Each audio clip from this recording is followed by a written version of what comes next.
Hi, and thank you for tuning in to Dani Changg. So today I actually have a friend from, a couple of years back. I knew her from university, York University, Toronto, Canada, that.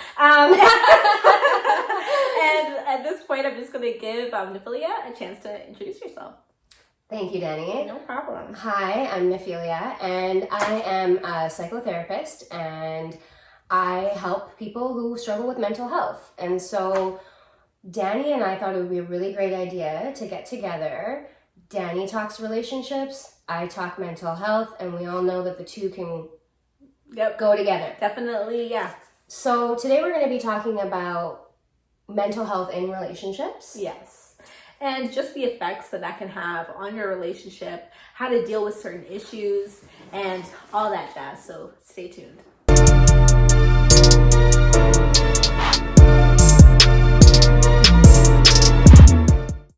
So for those of you who's your first time tuning in, Dani Changg is a YouTube channel about relationships, and not just romantic, intimate relationships, but also the relationship with your brother, your coworker at work, your best friend, and most importantly, yourself. So just helping you better navigate all the relationships in your life.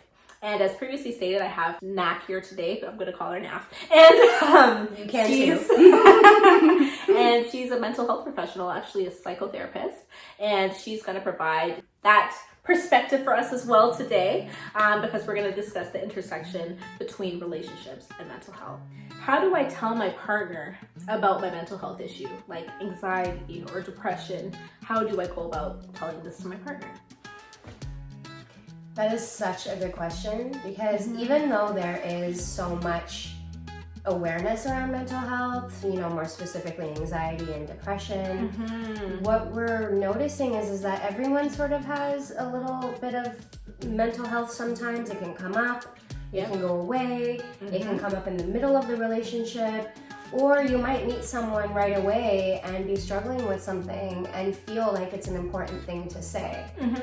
And although mental health there's so much awareness around it, disclosing that you have anxiety or depression can sometimes feel a little, what would you intimidating. say? Yeah. It can feel a bit intimidating. And I feel like in a relationship, especially perhaps a new relationship, the person could feel like this might scare the other person away, right? Because especially when people lack knowledge about mental health, they might just run away from it. Yeah. And not want to engage, right? Yeah. So that's probably the fear around why people might wait a longer time. So when is that sweet spot, It's a good question. Yeah. It's a good question. So what do you think is a sweet spot? So we know that mental health comes up when we're feeling challenged, or when we're feeling like we can't express ourselves, or maybe we're feeling down. And so if it's a new relationship and you're just getting to know each other, it's up to your comfort level if you want to bring that up. But what might be useful to you guys as a couple is if, let's say, an argument happens or something happens, it might be good to just discuss how to communicate with each other effectively so the other person isn't triggered. And then that might be sort of a good segue to say, hey, you know what, I sometimes do struggle with anxiety. This is what it looks like for me, and this is what I'm going to need. Because in relationships, we need to ask for what we need. Oh yeah. Right? Communication is key, yeah. It's the foundation of a good relationship. And you mentioned earlier that somebody may walk away because they may not have enough information, or they may be scared off. Yeah. Then that person might want to consider, is that somebody that I want to have a relationship with? Because we want to be able to nurture our partners with the things that they struggle with. Of course. Whether they're chronic or come up once in a while. Yeah, because, totally. And especially because you said whether they're chronic or come up once in a while. Because I think whether it's diagnosed or not, all of us probably struggle with some form of mental health at some point, right? Whether it's just for like a really short, or if it's something that's ongoing or a diagnosis. We still need to ask for what we want, and we all have trigger points, right? All of us have trigger points. In terms of when it is appropriate, right? Because I think the people want an answer. Like, when is it appropriate? At the beginning, at the middle, at the end, when? I definitely don't think on the first date you're going to want to say, like, oh yeah, by the way, you know, I struggle with this and that, because I think honestly it's too early, right? And honestly, if you don't even know if you like the person yet, really do they need to know your business? So true. You know? So true. Yeah. So I think maybe that sweet spot is once you guys are starting to, once you're starting to feel like this could be someone I actually date, because we know we have that, you know, talking phase that where you're not official, but you're dating, right? Yeah. Maybe when you feel like it's getting closer to that dating point, I don't know, this is my own opinion, right? Everyone do what you feel works for you. But that might be a good time to bring that up. If you're seeing this person as this could potentially be my boyfriend or girlfriend, that might be a good time to tell them. Because you definitely don't want to tell them, I think, after you've made it official. Because I think personally that's somewhat misleading. You know, I would, so in my opinion also, I think that, and this is just the way that I view relationships, that transparency is so key. Like being honest and discussing what we need and knowing what we need from our partner is are elements of a healthy relationship. But you know, there are people who really feel like it's their own personal business and they've got it under control.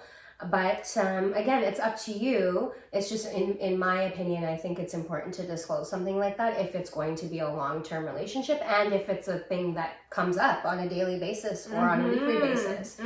Because you also don't want to have your partner guessing. Like, why is she acting like this? Why is he acting like this? I don't understand what's happening. And and also if you're not able to be, you know, forthright with your partner, then again, is this the person that is right for you, that you want to be with, if you don't feel comfortable telling them that kind of information at that point? Totally.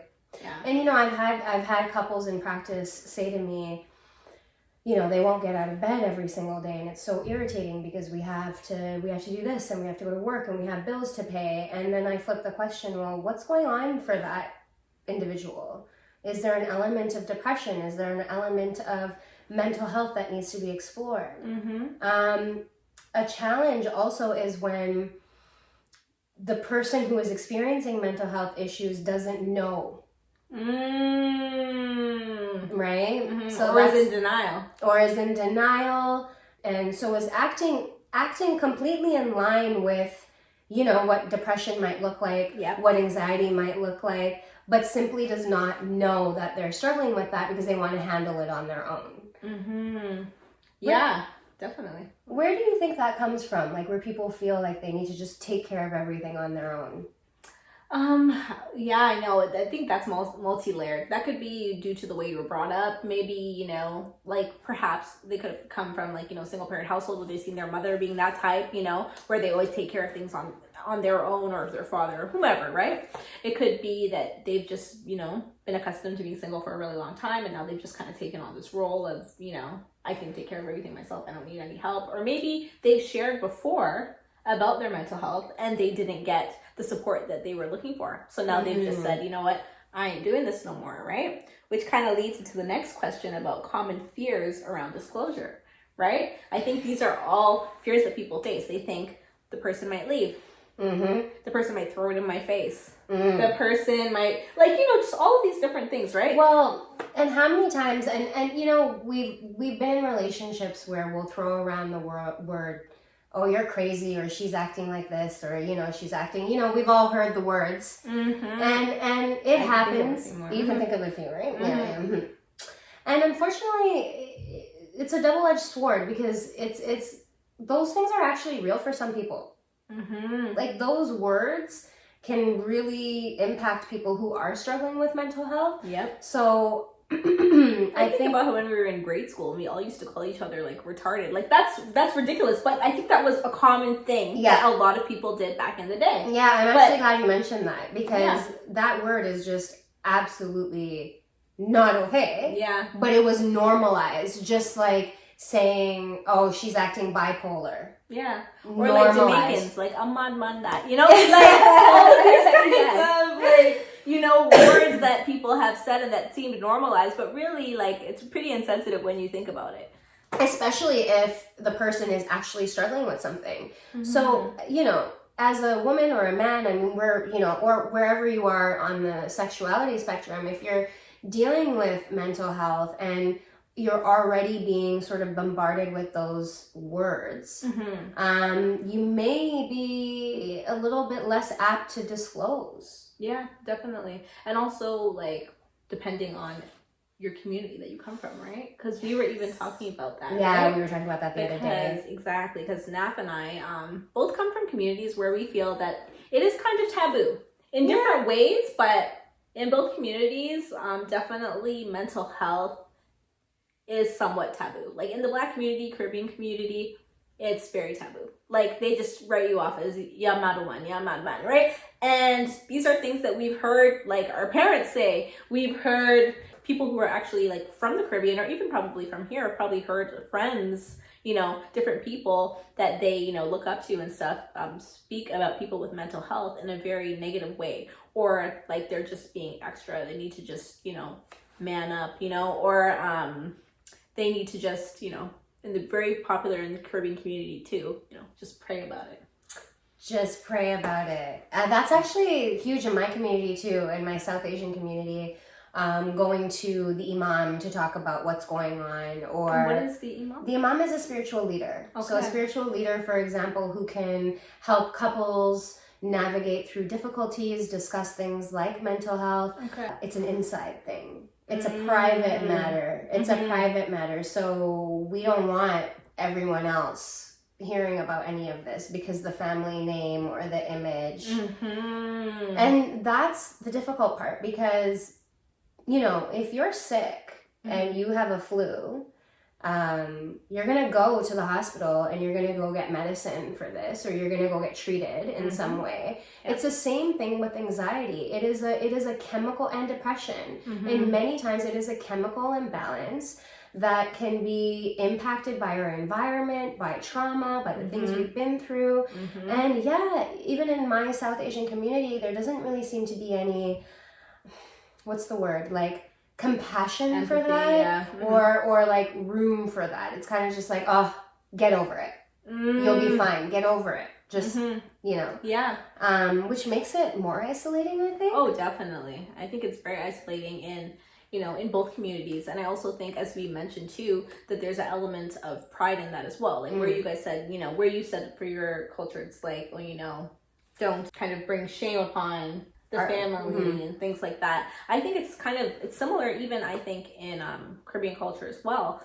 Just like, you don't want to, like, yeah, people don't want to be the one that has a brother or someone that has some type of mental health issue, because it's really shunned, or they're looked at as a, you know, weaker individual. Yeah. You know? So they're not, so what it is, I think too, in part, it's a lack of information and a lack of understanding, and realizing that, as you said, it is a condition. You do need to, you know, just like how you have to go to the doctor when you're sick, the same way when you have a mental health issue, you do need to seek assistance. Yeah, you need to seek assistance, for sure.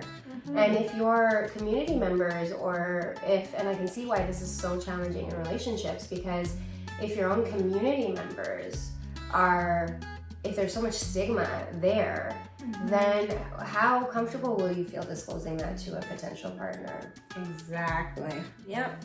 Which, yeah, definitely. And then on top of the other barriers that racialized people face, right? To access. 100%.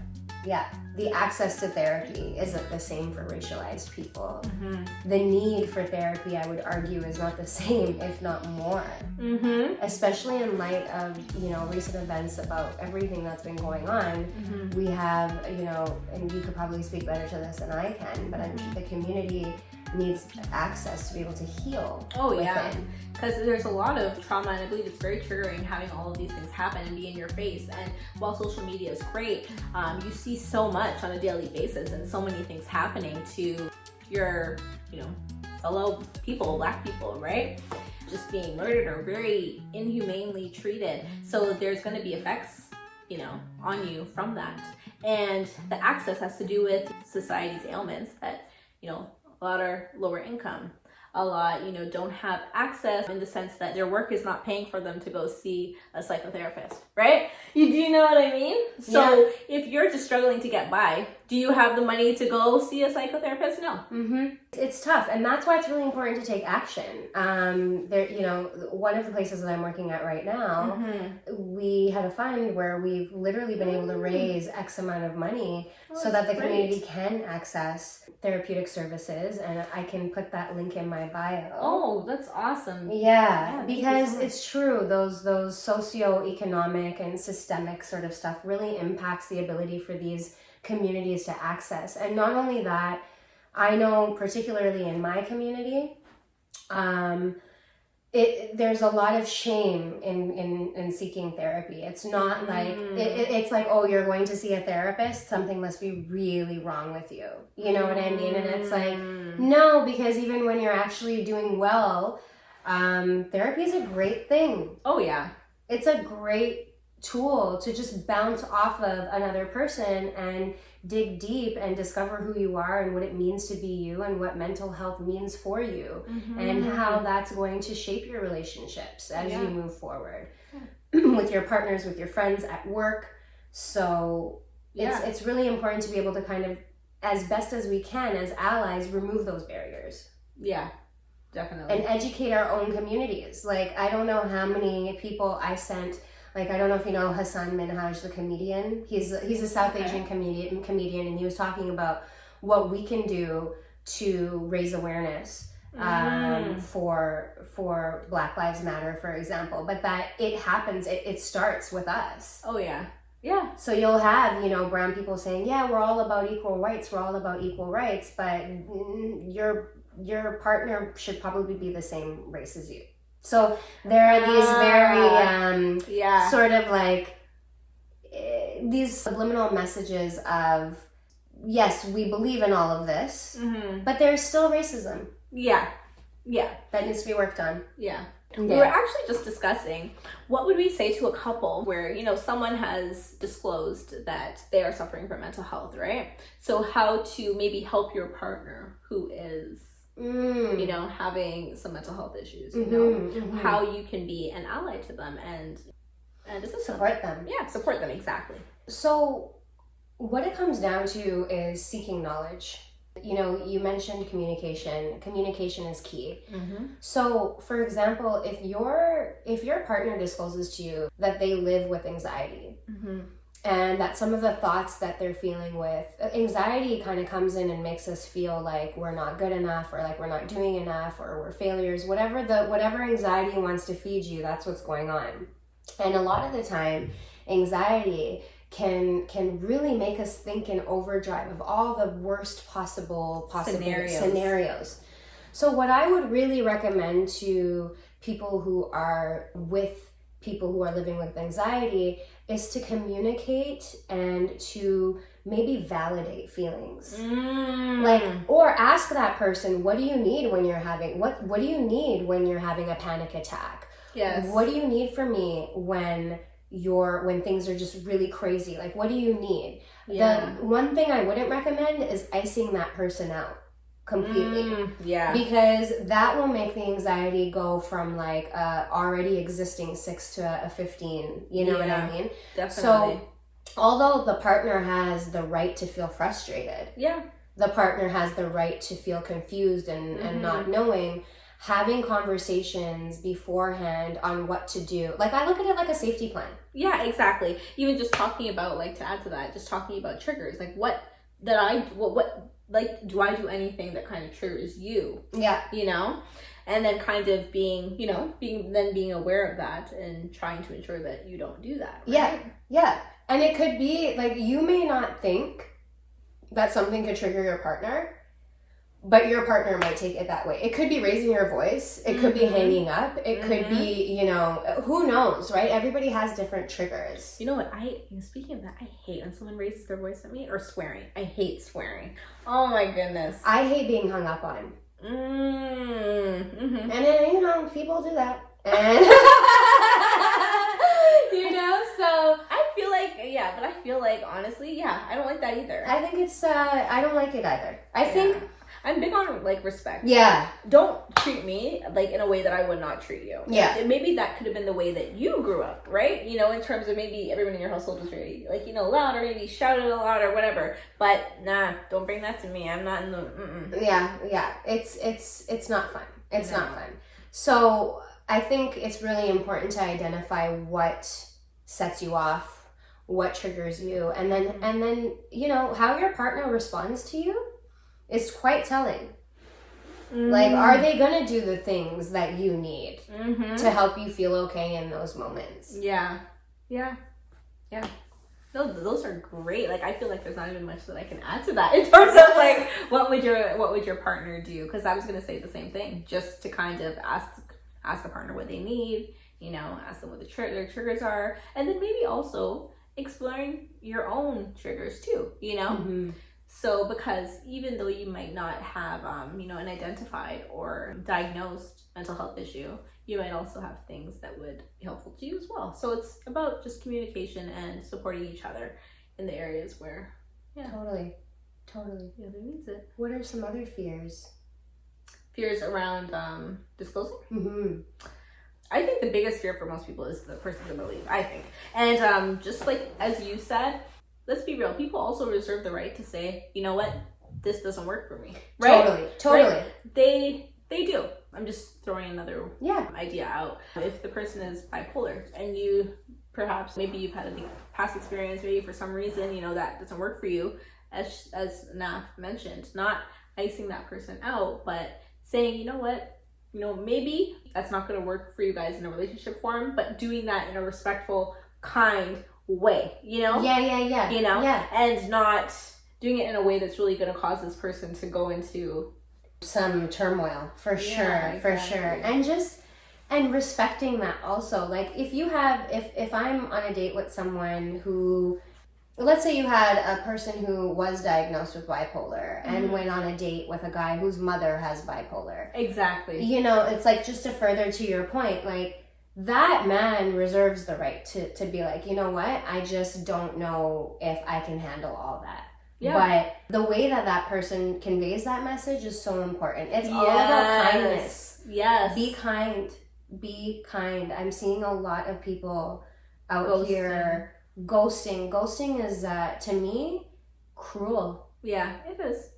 It maybe it's necessary sometimes, or if the connection is like, fine, you don't have to have closure with especially in our dating world right now where everything's online, you're not going to be able to have that conversation with everyone. Yeah. But there are times where ghosting happens where it's completely just...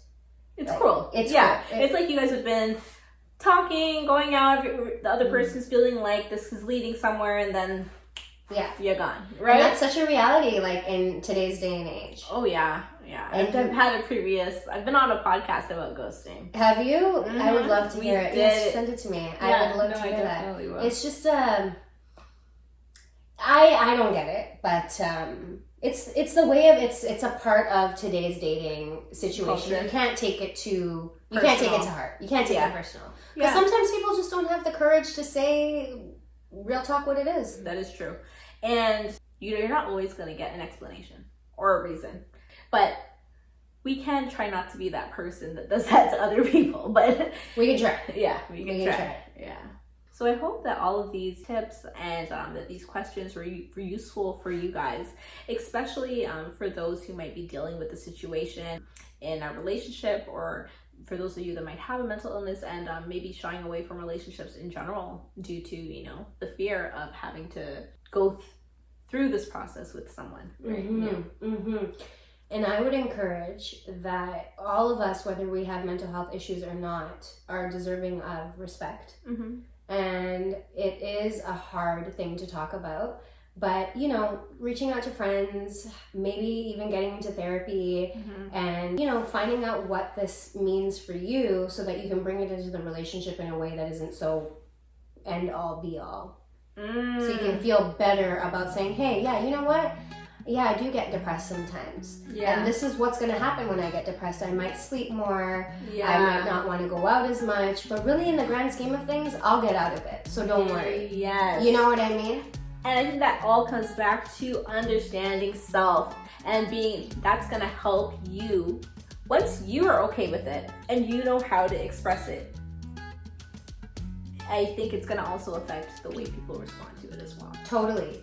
If you own it, right? Yeah, exactly. Own it. Own it. Own yourself. Yeah. Own what you go through in your experiences. You are beautiful people, and who we all struggle. So I actually do put out tips and tricks as much as I can on my page and my link below, and feel free to add me if you want some tools. Yes, definitely add her.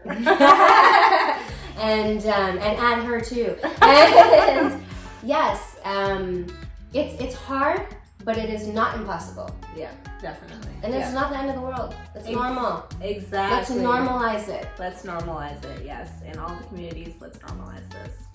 So please do let us know your thoughts, your comments, anything else that you'd like us to perhaps delve into in future videos. Please do let us know down below. And thank you so much, Naf, for joining me. Thank you, Dani. This is fun. And thank you guys for tuning in to Dani Changg. Bye-bye. Bye. Never thought I could be so unselfish, 'cause I gave you everything. Gave you all that I had, now you want someone else. Important to really hear your partner out. And, you know, we had that discussion on mental health in relationships where it might be helpful